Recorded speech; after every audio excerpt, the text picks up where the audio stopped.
All right, welcome to my kitchen where protein is always on the menu and for good reason. You're not gonna be able to maintain the muscle mass, the lean tissue you want. It's also gonna make it a lot harder to recover from those hard workouts. So whenever we can, I wanna get protein from whole meals. An easy rule to follow if you're trying to measure your protein is try to get 1 gram of protein per pound of body weight. So I need about 230 grams of protein. I try to get all that from my whole food meals, but with my busy schedule, sometimes I need to turn to supplements to get that in. So I'm gonna show you here a quick and simple protein snack that helps keep me on my way to that 230 grams.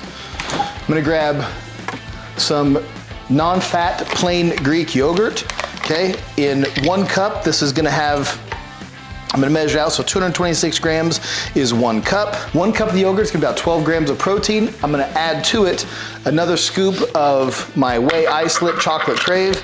This is gonna mix into a nice chocolate pudding consistency. All right, so look at this here. I got 40 grams of delicious chocolate pudding protein, fat-free. I'm just gonna take this, I'm gonna pack this, take it to work with me. This is gonna put me well on my way to my total protein goals. I'll probably use it either as a post-workout or just a snack in between the day.